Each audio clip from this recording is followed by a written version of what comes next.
శౌనకాది మహర్షులు, మహానుభావ సూత మహర్షి, మీరు తన భక్తులను రక్షించు మహాకాలుడని పేరు గల మిగుల అద్భుతమైన శివలింగ కథను వినిపించారు. ఇక 4వ జ్యోతిర్లింగమును గురించి దయతో తెలియజేయండి. ఓంకార తీర్థమందు సర్వపాపనాశకుడగు మహేశ్వరుని జ్యోతిర్లింగ ఆవిర్భావ కథను వినిపించండి అని అడిగారు. సూతుడు తెలిపాడు, మహర్షులారా, ఓంకార తీర్థమునందు పరమేశ్వర నామంతో ప్రకటమైన జ్యోతిర్లింగమును గూర్చి తెలిపేదను ప్రేమతో భక్తితో వినండి. ఒకనొక సమయమునందల విషయము. భగవంతుడు నారద మహర్షి గోకర్ణుడని పేరు గల శివుని సమీపమునకు వెళ్లెను. మిగిల భక్తిభావంతో ఆ స్వామిని సేవింపసాగాను. కొంతకాలం తర్వాత ఆ మునిశ్రేష్ఠుడు అక్కడి నుండి గిరిరాజకు వింధ్యకు వచ్చెను. వింధ్య అతనిని మిక్కిలి ఆదరముతో పూజించెను. నా వద్ద సమస్తము ఉన్నది, ఎప్పుడునూ దేనికి లోటు లేదు. ఈ భావమును మనస్సులో ఉంచుకునే వింధ్యాచలుడు నారదుని ఎదుట నిల్చుండెను. అతని అభిమానభరితమైన మాట విని నారదముని దీర్ఘమైన నిట్టూర్పు విడిచెను. ఆ మహర్షి అహంకారమును నశింపజేయువాడు. తదనంతరము నారదుడు దీర్ఘ నిశ్వాసంతో మౌనంగా నిల్చుండెను. అది చూసి వింధ్యపర్వతము ఇట్లడిగాను, మీరు నా యందు ఎట్టి లోపము చూసిత్రి? ఈ విధముగా దీర్ఘ నిశ్వాసము విడిచుటకు కారణమేమి అని అడిగాను. నారదుడు పలికెను, సోదరా, నీ వద్ద సమస్తము ఉన్నది. అయినప్పటికీ మేరుపర్వతము నీకంటే చాలా ఉన్నతమైనది. ఆ శిఖర భాగములు దేవలోకములందును ప్రవేశించినవి. కాని నీ శిఖర భాగము అచటికెప్పుడూ చేరజాలదు. ఇట్లా పలికే నారదుడు వచ్చిన త్రోవనే వెళ్లిపోయాను. కాని వింధ్యపర్వతము ఇది నా జీవితమునకే ధిక్కారము అని తలంచెను. మనస్సులో సంతాపమును చెందెను. ఇప్పుడు నేను విశ్వనాథుడు భగవంతుడు అగు శంభుని గూర్చి ఆరాధించుచు తపస్సు చేసేదను. ఇట్లు హృదయపూర్వకముగా నిశ్చయించుకుని అతడు భగవంతుడు శంకరుని శరణుజొచ్చెను. తదనంతరము అతడు సాక్షాత్తు ఓంకారమునకు సంతోషముగా వెళ్ళెను. అచ్చట అతడు శివుని యొక్క పార్థివమూర్తిని తయారు చేసెను. 6 నెలలు నిరంతరము శంభుని ఆరాధించెను. శివధ్యానమునందు తత్పరుడై అతడు తన తపోస్థానము నుండి కదలలేదు. వింధ్యాచలుని ఆ తపస్సునకు పార్వతీపతి ప్రసన్నుడయ్యెను. యోగులకు కూడా దుర్లభమైన తన స్వరూపమును వింధ్యాచలునకు చూపెను. ఆ దేవదేవుడు ప్రసన్నుడై అతనితో ఇట్లు పలికెను, వింధ్య, నీ మనోవాంఛిత వరమును అడుగుము. నేను భక్తులకు అభీష్ట వరములు ఒసగుదును. నీ తపస్సునకు ప్రసన్నుడైతిని అని పలికెను. వింధ్య, దేవేశ్వర, శంభో, మీరు సదా భక్తవత్సలులే.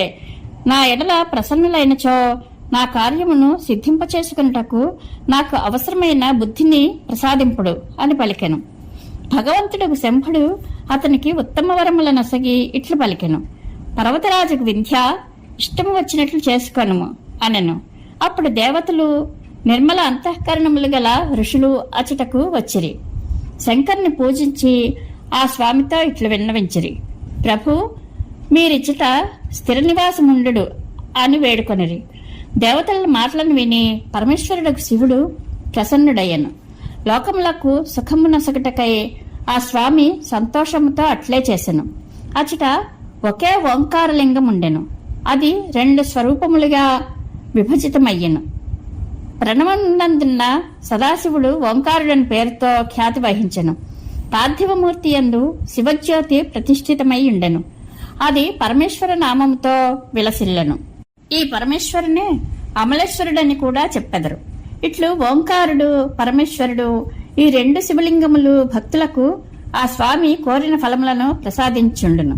అప్పుడు దేవతలు, ఋషులు ఆ 2 లింగములను పూజించిరి. భగవంతుడగు వృషభధ్వజుడు సంతుష్టుడై అనేక వరములను వసగిను. తదుపరి దేవతలు తమ తమ స్థానములకు వెళ్లిపోయిరి.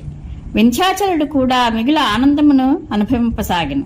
అతడు తాను కోరిన కార్యమును సిద్ధింపచేసుకొనెను. మానసిక పరితాపమును త్యాగము చేసెను.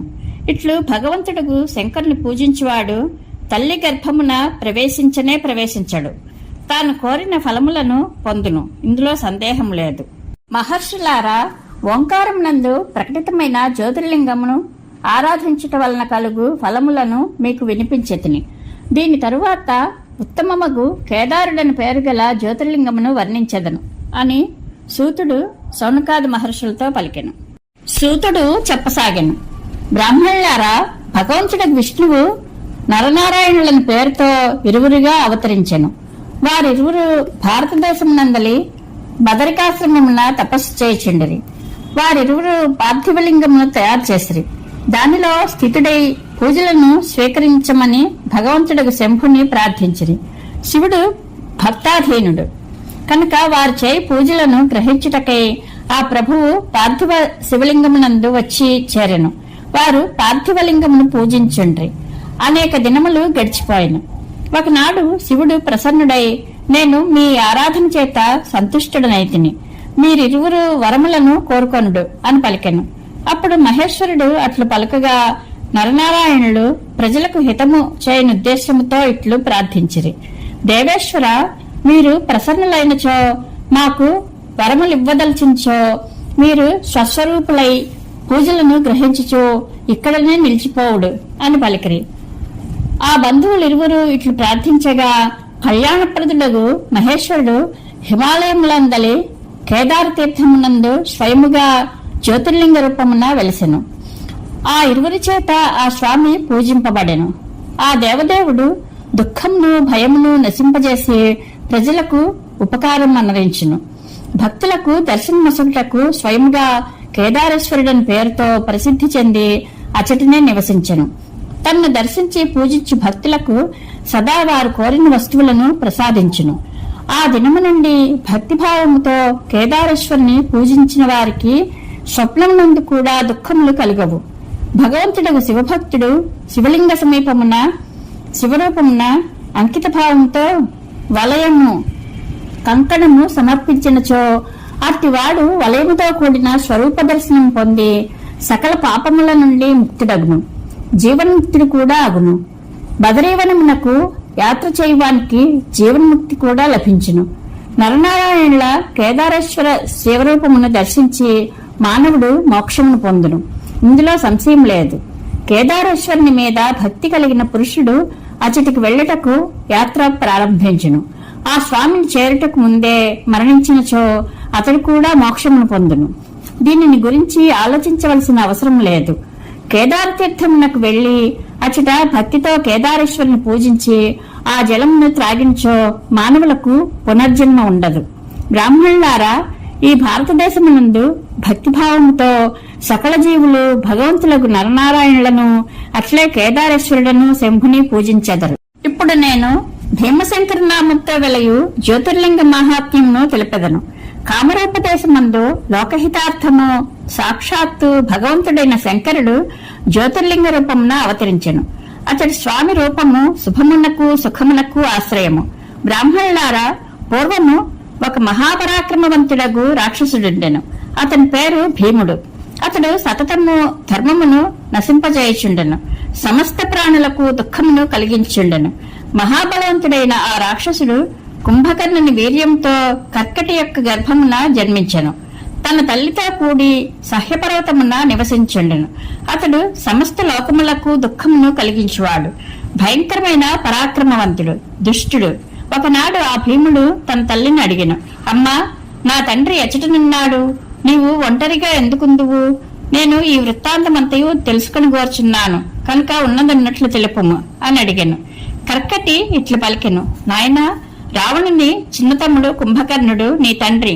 సోదరులతో కూడిన ఆ మహాబలుడగు వీరుని శ్రీరాముడు వధించెను. నా తండ్రి పేరు కర్కటుడు, తల్లి పురుపుష్కసి. విరాధుడు నాకు భర్త. పూర్వము అతనిని రాముడు చంపెను. నా భర్త సంహరింపబడగా నేను నా తల్లిదండ్రులతోనే ఉంటిని. ఒకనాడు నా తల్లిదండ్రులు అగస్త్యముని శిష్యులకు సుతీక్ష్ణుని తనకు ఆహారముగా చేసుకున్నటకు వెళ్ళిరి. ఆయన గొప్ప తపస్సంపన్నుడు, మహాత్ముడు. అతడు కోపంతో నా తల్లిదండ్రులను భస్మమనర్చెను. వారిరువురును చనిపోయిరి. అప్పటి నుండి ఒంటరిగా గొప్ప దుఃఖములను పొందుచు నేను ఈ పర్వతమున నివసించుంటిని. నాకు ఏ ఆధారము లేకుండెను. నిస్సహాయరాలనై దుఃఖముతో వ్యాకులతను చెందుచు ఇచ్చట నివసించుంటిని. రావణుడి కనిష్ఠ సోదరుడు మహాబల పరాక్రమ సంపన్నుడగు రాక్షసుడు కుంభకర్ణుడు ఇచ్చటకు వచ్చెను. బలవంతముగా అతడు నాతో సంగమం చేసెను. తదుపరి అతడు నన్ను వదిలి లంకకు వెళ్లిపోయాను. దాని తరువాత నీవు జన్మించితివి. నీవు కూడా తండ్రి వల్లనే గొప్ప బలవంతుడవు, పరాక్రమవంతుడవు. ఇప్పుడు నేను నీ ఆధారముతోనే ఇచ్చట కాలము గడుపుచున్నాను అని పలికెను. సూతుడు చెప్తున్నాడు, బ్రాహ్మణులారా, కర్కటి యొక్క మాటలను విని భయంకర పరాక్రమవంతుడగు భీముడు కుపితుడయ్యను. ఇట్లు ఆలోచించసాగెను, నేను విష్ణువుతో ఎట్లు వ్యవహరించవలెను? ఇతడు నా తండ్రిని చంపెను. నా మాతామహులు కూడా అతని భక్తుని చేతిలో సంహరింపబడిరి. విరాధుని కూడా అతడే సంహరించెను. ఇట్లు నాకు శ్రీహరి మిగుల దుఃఖమును కలిగించెను. నేను నా తండ్రికి పుత్రుడనైనచో దీనికి బదులు తీర్చుకొందును, విష్ణుదేవుని బాధించెదను. ఇట్లు నిర్ణయించి భీముడు గొప్ప తపస్సు చేయ సంకల్పంతో వెళ్లిపోయాను. అతడు బ్రహ్మను ప్రసన్నం చేసుకున్నటకు 1000 సంవత్సరములు గొప్ప తపమాచరించెను. తపస్సులో కూడా మనస్సులో ఇష్టదైవమును ధ్యానించుండెను. లోకపితామహుడైన బ్రహ్మ వరముల సొగటకు అతని వద్దకు వచ్చి ఇట్లు పలికెను, భీమా, నేను నీ ఎడల ప్రసన్నుడనైతిని. నీ కోరిక ప్రకారము వరమును అడుగుము. భీముడు, దేవేశ్వర, కమలాసన, మీరు ప్రసన్నులైన నాకు వరము నివ్వదలిచించో ఎవ్వరితోనూ పోలికలేని బలమును నాకు ప్రసాదింపుడు అని ప్రార్థించెను. ఇట్లు అర్థించి ఆ రాక్షసుడు బ్రహ్మకు నమస్కరించెను. విధాత కూడా అతడు కోరిన వరములను నొసగి తన ధామమునకు వెళ్లిపోయాను. పితామహుని చేత అత్యంత బలమును పొంది రాక్షసుడు తన ఇంటికి వెళ్ళాను. తల్లికి నమస్కరించి బలగర్వితుడై ఇట్లు చెప్పాను, జనని, ఇప్పుడు నా బలమును చూడుము. నేను ఇంద్రాది దేవతలను వారికి సహాయం అనరించు శ్రీహరిని సంహరించెదను. ఇట్లు పలికి భయంకర పరాక్రములకు భీముడు మొదట ఇంద్రాది దేవతలను జయించెను. వారందరినీ వారి వారి పదవుల నుండి తప్పించి వెడలగొట్టెను. తదనంతరము దేవతలు ప్రార్థించగా వారి పక్షమును వహించు శ్రీహరిని కూడా అతడు యుద్ధమునందు ఓడించెను. తదుపరి సంతోషంతో ఈ భూమిని కూడా జయించుట ప్రారంభించెను. మొదట అతడు కామరోపదేశప్రాజైన సుదక్షిణుని జయించుటకు వెళ్ళెను. వారిరువురికి భయంకర యుద్ధము జరిగెను. దుష్టుడు అసురుడు అగు భీముడు బ్రహ్మ ఇచ్చిన వరప్రభావమున సుదక్షిణుని ఓడించెను. సుదక్షిణుడు శివుని ఆశ్రయించి ఉండెను. ఆ దైత్యుడు సకల సంపదలతో కూడిన రాజ్యములంతయు తన అధీనమును కావించుకొనెను. శివునకు ప్రియభక్తుడు, ధర్మమును ప్రేమించువాడు, ధర్మాత్ముడు అగు రాజును కూడా బందీగా చేసెను.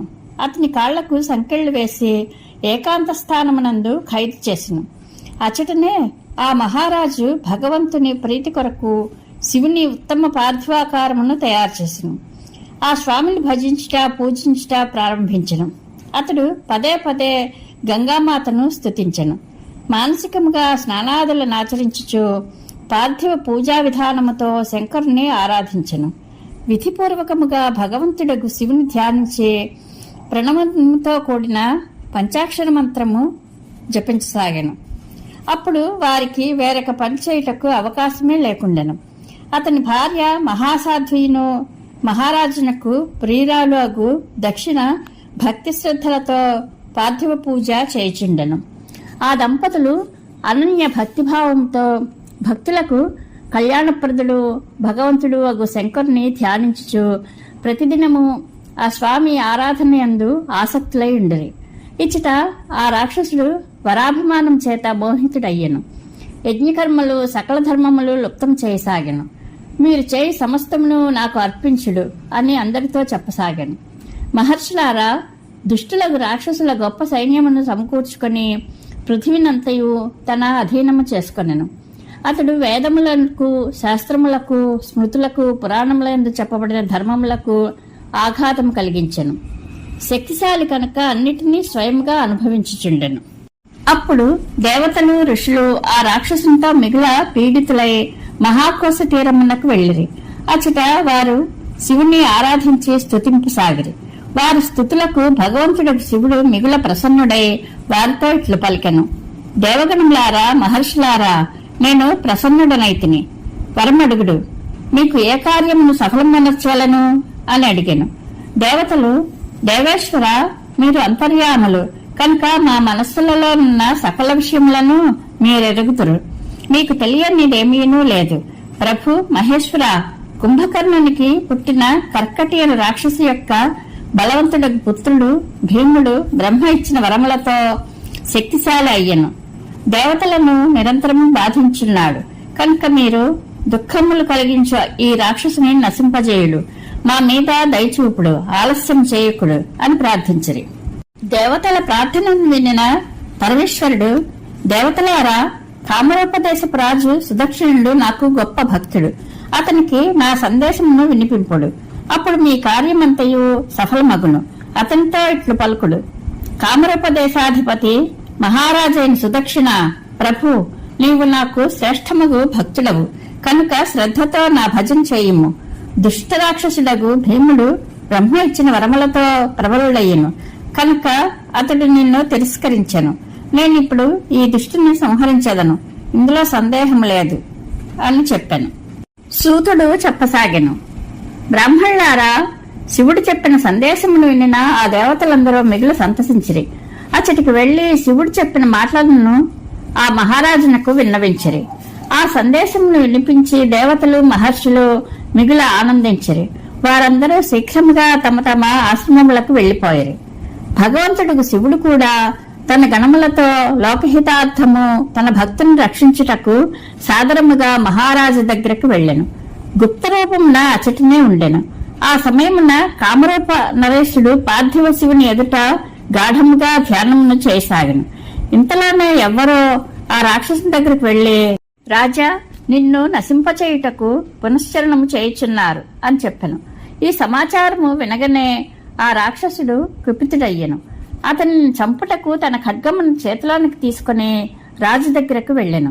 అచ్చట పార్థివము మొదలుగా గల సామగ్రి ఉండెను. దానిని చూసి దాని ప్రయోజన స్వరూపం తెలుసుకొని, ఈ రాజు నాకేమియో హాని తలపెట్టుచున్నాడని తలంచెను. కనుక సకల సామగ్రితో కూడా ఈ నరేష్ని ఇప్పుడే నశింపజేయుతును అని ఆలోచించి మహాక్రోధంతో నున్న ఆ దైత్యుడు రాజును బెదిరించి, నీవేం చేయుచున్నావు అని అడిగాను. రాజు భగవంతుడు శంకరుని మీద తనను రక్షింపమని భారమును వేసి, నేను చరాచర జగత్తునకు స్వామియు భగవంతుడును అగు శివుని పూజించుచున్నాను అని సమాధానమొసగెను. ఆ రాక్షసుడు భగవంతుడగు శంకరుని తిరస్కారములతో దూషించి దుర్వచనములు పలికి రాజును బెదిరించెను. భగవంతుడు శంకరుని పార్థివలింగము మీద తన ఖడ్గమును ప్రయోగించెను. ఆ ఖడ్గము పార్థివలింగమును తాకక మునిపే దాని నుండి సాక్షాత్తు భగవంతుడగు హరుడు ప్రకటితుడయ్యెను. ఆ స్వామి ఇట్లు పలికెను: చూడుము, నేను భీమేశ్వరుడను. నా భక్తుని రక్షించుటకు ప్రకటితుడనైతిని.